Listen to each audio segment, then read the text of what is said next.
First News with Keeler in the morning on WIBX and WIBX950.com. Ken Belken is a criminal defense and civil rights attorney, and we're bringing him in this morning. He'll have three topics we'll throw at him, and he'll go over the legal aspects of these topics. And Ken is on the line now. Good morning, Ken. Good morning, everyone. So we're gonna pelt you with three topics, all right? And we'll see how good you are on your toes. All right, let's see. I'm sure you're pretty good. Okay, let's go with number one. How, with all the lawsuits and the probes, and big tech being the big enemy out there, how is big tech faring against all of the U.S. lawsuits and probes and all of this controversy? Well, look, so far, quote-unquote, big tech is faring pretty well. Earlier this summer, the Federal Trade Commission launched a monopoly antitrust lawsuit against Facebook, and shortly thereafter, it was dismissed. Now, they've refiled, and, them and a bunch of states' attorneys general seem to want to go after Google and Facebook for monopoly and antitrust arguments. But the fact of the matter is that these big tech companies, all they're really guilty of is being massively successful. And the reality is we've got millions of Americans that have these shares of these companies in their portfolios, and the only thing that's going to be hurt are these Americans and their retirement funds. Yeah. Yeah, I agree. I think that, what's wrong with being successful? And it's to everyone's benefit in this country that our companies do well. Yeah. All right, I'm with you on that one. How about topic number two? Nevada, and I know New York has gone down this road when it comes to the SUNY schools. SUNY schools. Yeah. So New York schools, so public colleges in New York are required to get the vaccine. But Nevada is about to become the first state to mandate for all college students a COVID shot. Can they do this? Look, the reality is it's going to be up to the courts whether or not they could do this, because these mandates are undoubtedly going to be litigated in the courts. And there is some case law dating back from the Supreme Court in 1905. They took up the issue of a vaccine mandate in Massachusetts in relation to a smallpox outbreak they were experiencing. Yeah. And the ruling in that case was that these mandates are a proper exercise of the state's police power with respect to public health. But in that case, and this is a big but, there were exemptions.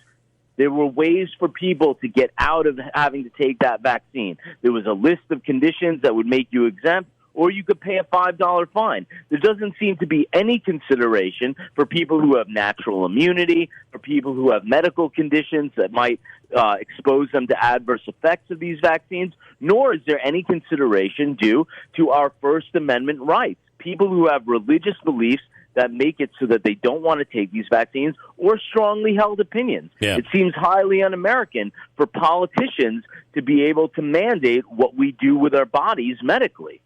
Personally, I think they should all get the vaccine. But if you have a medical reason, you should be exempt. And if you have a religious reason, I think most states. Remember when we recently, a couple of years ago, had an outbreak of the measles seemed to be making a comeback. Yeah, wasn't that because when I was in college, it was happening. It was happening. At SU. Yeah. Wasn't there a reason?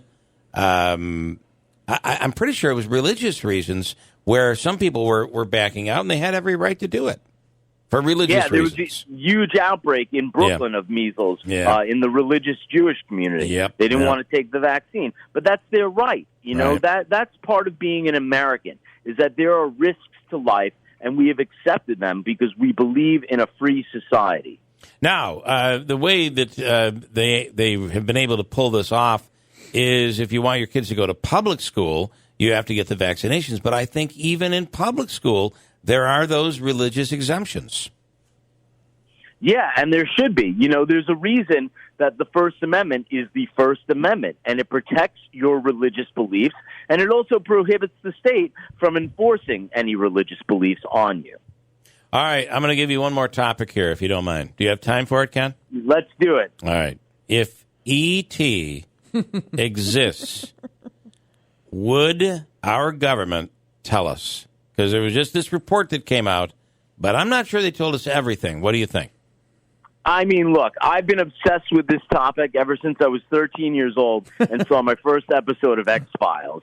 And look, if they want to open up Area 51 as an amusement park, me and my family will be the first ones online to ride Space Mountain. Nice. But that being said, there's a long history of the government withholding information from the public if it is due to national security interests. And you have to imagine that this footage of UFOs, the Tic-Tac footage, off the West Coast, if these crafts are capable of doing what they can do, that technology, you better believe, is going to have national security implications. Mm-hmm. Yeah. And we as a country, we may not be ready for this information. There's large parts of the population that can't agree on what's a boy and what's a girl, and now we're going to add aliens to the mix? Yeah. You know, it is interesting that the government has said they have released everything, but now there's just a lot of reporting out there that says they've released all the stuff that doesn't matter. What they haven't released is any of this national security was stuff. E.T. able to phone home? That's right. That's a good point. Yeah. And which phone does he use, the iPhone or a Samsung? Well, he would definitely use the iPhone, and he would text. He wouldn't. Come talk. get me. This country is screwed up. Yeah. All right. Interesting stuff, Ken. We appreciate your time. Thank you so much. Thanks for having me. Good morning, everyone. Right. Have a great day. Ken Belken, criminal defense and civil rights attorney. And alien aficionado. Did it sound like I just came up with those off the top of my head, those topics? Yes, you did good. Or did it sound like I was reading things he expected me to? What I should have done is thrown a topic out there he knew nothing about. Right, yes. How do you pronounce the new governor of New York State's name? Let's hope he would know that.